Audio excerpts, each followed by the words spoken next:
బాబు గారు మోడీ పక్షమే, జగన్ గారు మోడీ పక్షమే, పవన్ గారు మోడీ పక్షమే. మరి అంతా పాలక పక్షమైనప్పుడు ప్రతిపక్ష పాత్ర ప్రజా సమస్యల మీద మాట్లాడాలి, నిలదీయాలి, కొట్లాడాలి అని అంటే ఒక నాయకులు కావాలి. ఆ నాయకురాలే వైఎస్ షర్మిల. ఈ ఆంధ్రప్రదేశ్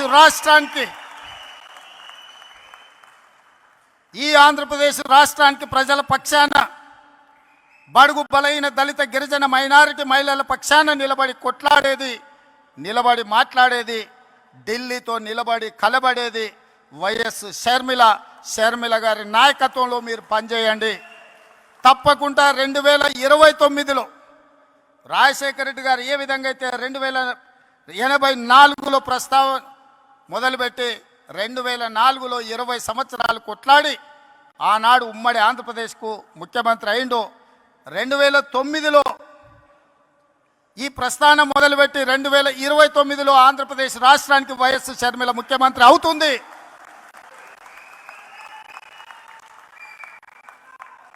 కార్యకర్తల త్యాగం, వైఎస్ షర్మిల పోరాటం ఊరికే పోదు. ప్రజలు నిశితంగా గమనిస్తున్నారు. 2029లో ఈ దేశానికి రాహుల్ గాంధీ గారు ప్రధానమంత్రి అవుతారు. ఆంధ్రప్రదేశ్లో కాంగ్రెస్ పార్టీ అధికారంలోకి వస్తుంది. ఇదే వైఎస్ఆర్ చివరి కోరిక. ఈరోజు చాలామంది ఆయన పేరు మీద అన్ని రకాల లబ్ధి పొందినారు.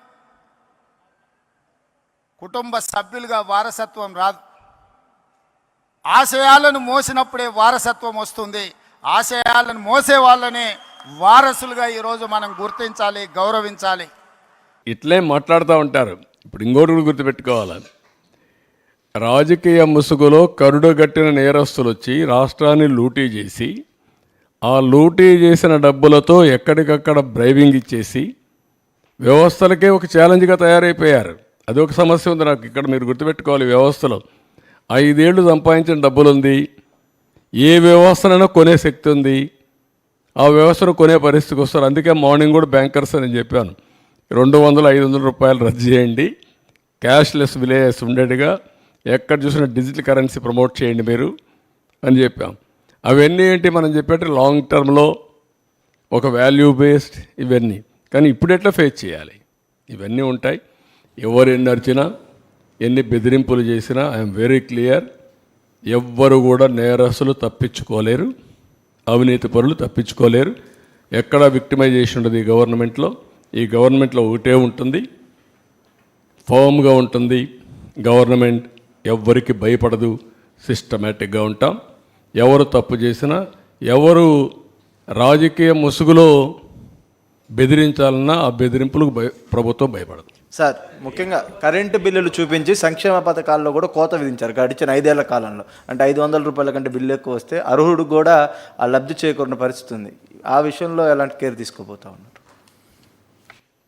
వాట్ ఐఎమ్ సేయింగ్, అల్టిమేట్గా నేను ఎప్పుడు చెప్తాను, అభివృద్ధి జరగాలి, సంపద సృష్టించాలి, ఆదాయాన్ని పెంచాలి.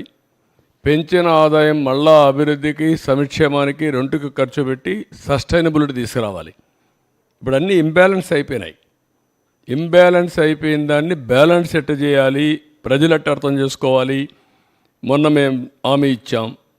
హామీ ప్రకారం ఇమీడియట్గా ఏం చేసాం, 3,000 రూపాయలు పెంచాం, 4,000 రూపాయలు పెంచాం. 3,000 రూపాయల నుంచి దివ్యాంగులకు 6,000 పెంచాం. కొంతమంది ఇంట్లో నుంచి లేని వాళ్ళకి 15,000 పెంచాం. బెడ్ నుంచి రాలేని వాళ్ళకి 15,000 పెంచాం. అది మానవతా దృక్పథం చేయాలి. నిర్ణయం చేసాం. మళ్ళీ ఉచిత ఇసుక చెప్పాం. ఉచిత ఇసుక ఇస్తాను ఇచ్చాం. ఇప్పుడు దాన్ని కూడా కొంతమంది విమర్శిస్తున్నారు. అంటే ఎట్లా మాట్లాడుతున్నారంటే, ఉచిత ఇసుక అంటే మేము ఇసుక ఇంట్లో ఇస్తామని చెప్పామని మాట్లాడతారు. లేకుంటే నేనే మళ్ళీ ఇల్లు కూడా కట్టిస్తాను, లేకుంటే వాళ్ళ ఇంట్లో కూడా పొలాలు నేను పని చేస్తాను అని చెప్తారు. ఏం చెప్పమంటారు వాళ్ళని? ఇది రాజకీయం. ఆ రాజకీయాలన్నప్పుడు వాళ్ళకి వాళ్ళు చెప్పేది తప్పని చెప్పాలి. దీనికంటే ట్రాన్స్పరెంట్ పాలసీ ఏమందంటే, జిల్లాలకు అప్పచెప్పాం, స్టాక్స్ అన్నీ వాళ్ళకే ఇచ్చేసాం, అక్కడ ఇసుక తీయమన్నాం. ఏ నదిలో అయినా, ఏ కాలువలో అయినా ఇసుకుంటే వాళ్ళ ట్రాక్టర్ ఉంటే ట్రాక్టర్కి, ఎడ్ల బండి ఉంటే ఎడ్ల బండికి నెత్తి మీద పెట్టుకోగలిగితే నెత్తి మీద పెట్టుకో తీసుకుపోమంటున్నాం. What more you want? మీరు పోయి ఎత్తపోండి, ఈయన కూడా పొమ్మనండి. వాళ్ళ ఊరికి పోయి ఒక ఎద్దుల బండి కట్టుకొని తీసుకుపోమని ఇంటికి. ఎవడొద్దన్నాడు? ఎవరు అడ్డపడతారు? అలాంటి బుద్ధి జ్ఞానం లేకుండా చేసే వాళ్ళని ఏమనాలి? వాళ్ళని మనుషులు అనాలి? ఉంటే వింత పశువులు కూడా ఉండవు మారిగా ఉంటాయి. ఇవన్నీ ఉంటాయి ఛాలెంజెస్. సార్ 1,29,000 కోట్ల అప్పు ఉంటే రావాల్సిన 52,000 కోట్ల వరకు ఉన్నాయన్నారు కదా, అట్లాంటి వాటిని రికవరీ చేయడానికి ఏమన్నా చేయాలి? అది కూడా గవర్నమెంటే ఇవ్వాలి. మళ్ళా ఎక్కడ నుంచి కాదు, దానికి కూడా గవర్నమెంట్ లింక్. మళ్ళీ ఎక్కడికి వచ్చింది లింక్? గవర్నమెంట్కే వచ్చింది. అది కూడా ఇవ్వకుండా చేసేసాడు. మళ్ళా వాళ్ళ దగ్గర ఉండే డబ్బులు, వాళ్ళ సేవింగ్స్, వాళ్ళ ప్రావిడెంట్ ఫండ్ కూడా డైవర్ట్ చేసేసుకున్నాడు బ్రూవరీస్ కార్పొరేషన్కి. వైఎస్ఆర్ ఆశయం ఈ దేశంలో కాంగ్రెస్ బలంగా ఉండాలి, బడుగు బలైన దళిత గిరిజన మైనారిటీ మహిళల్ని ఆదుకోవాలి, హక్కున చేర్చుకోవాలి అనే ఆలోచనతో రాహుల్ గాంధీ గారు ప్రధానమంత్రి కావాలన్నదే వైఎస్ఆర్ గారి ఆలోచన. మరి ఈరోజు ఆంధ్రప్రదేశ్ ప్రజలు నేను అడుగుతున్నా, వైఎస్ఆర్ అభిమానులను నేను అడుగుతున్నా, వైఎస్ఆర్ పేరు మీద రాజకీయ వ్యాపారం చేసేవాళ్ళు ఆయన వారసులా, లేకపోతే నిజంగా వైఎస్ఆర్ గారి ఆశయం కోసం కష్టపడుతూ, ప్రతి ఒక్కరికి తెలుసు, బడికెళ్ళే పిల్లగానికి కూడా తెలుసు ఆంధ్రప్రదేశ్లో కాంగ్రెస్ అంటే గెలుచుడు కష్టం సార్, సర్పంచ్ అయినా అని. సర్పంచ్ గెలవడానికి కష్టమైనా పర్వాలేదు, నేను కష్టపడతా అని ముళ్ళపాట ఎన్నుకున్నది వైఎస్ షర్మిల. కాంగ్రెస్ పార్టీ జెండా మోస్తుంది అని అంటే కేవలం వైఎస్ఆర్ ఆశయాన్ని కొనసాగించడం కోసమే ఈరోజు వైఎస్ షర్మిల బాధ్యత తీసుకున్నారు. తెలంగాణ రాష్ట్ర ముఖ్యమంత్రిగా, తెలంగాణ కాంగ్రెస్ పార్టీ అధ్యక్షుడిగా గాంధీ కుటుంబానికి వారిచ్చే ఆదేశాలను పాటించేవాడిగా 100% మీకు అందరికి అండగా నిలబడతాం, షర్మిల గారికి తోడుగా నిలబడతాం. ఆంధ్రప్రదేశ్లో కాంగ్రెస్ను గెలిపించడానికి, కాంగ్రెస్ పార్టీ కార్యకర్తలను కాపాడుకోవడానికి, ఎలాంటి కార్యాచరణ తీసుకోవడానికైనా మేము సిద్ధంగా ఉన్నాం. నా మంత్రివర్గం అందరూ ఈరోజు ఇక్కడికి వచ్చిండ్రు అని అంటే మేమందరం అండగా నిలబడతామని చెప్పడానికే మంత్రివర్గాన్ని మొత్తం తీసుకొని వచ్చిన ఇక్కడికి. నేను ఒక్కడనే వచ్చుండొచ్చు, లేదా రాహుల్ గాంధీ గారు పంపించినట్టు సందేశాన్ని కూడా పంపించుండొచ్చు. అలా కాకుండా మేమందరం, మా సహచర మంత్రివర్గ సభ్యులందరం కూడా వచ్చి వేదిక మీద కూర్చున్నాము అని అంటే మేమున్నాం మీకు అండగా నిలబడడానికి, మేముంటాం మీకు తోడుగా నిలబడడానికి.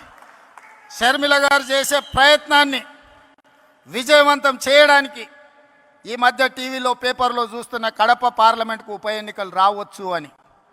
నిజంగానే ఉప ఎన్నికలు వస్తే ఊరూరు తిరిగే బాధ్యత నేను తీసుకుంటా.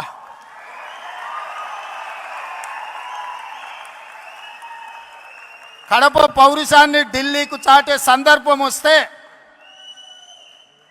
కడప జిల్లా వాసుల తరఫున కాంగ్రెస్ పార్టీ జెండా మోయడానికి, గల్లీ గల్లీ తిరగడానికి, అక్కడి నుంచే ఎక్కడైతే పోగొట్టుకున్నామో అక్కడనే వెతుక్కోమని పెద్దలు ఏదైతే చెప్పినరో, ఏ కడప జిల్లాలో కాంగ్రెస్ పార్టీకి దెబ్బ తగిలిందో అదే కడప జిల్లా నుంచి కాంగ్రెస్ పార్టీ జెండాను ఎగరేసి ఆ గడ్డ మీద నుంచే పోరాటం మొదలు పెడదాం. మీరందరూ కలిసి రండి, మేము అండగా నిలబడతామని తెలియజేస్తూ మీ అందరి దగ్గర సెలవు తీసుకుంటున్నా. జై కాంగ్రెస్, జై కాంగ్రెస్. ఇప్పుడు ఆపరేషన్ లేకుండానే మోకాళ్లకు ప్లాస్మా ట్రీట్మెంట్. మీ ఆర్థోపెడిక్ సమస్యలన్నిటికీ రోబోటిక్ టెక్నాలజీ ద్వారా తక్కువ ఖర్చుతో శాశ్వత పరిష్కారం. ఫ్రీ కన్సల్టేషన్, ప్రతి ట్రీట్మెంట్ పై 20% డిస్కౌంట్. ఈ ఆఫర్ కొద్ది రోజులు మాత్రమే, త్వరపడండి. V9 hospitals 9281465842.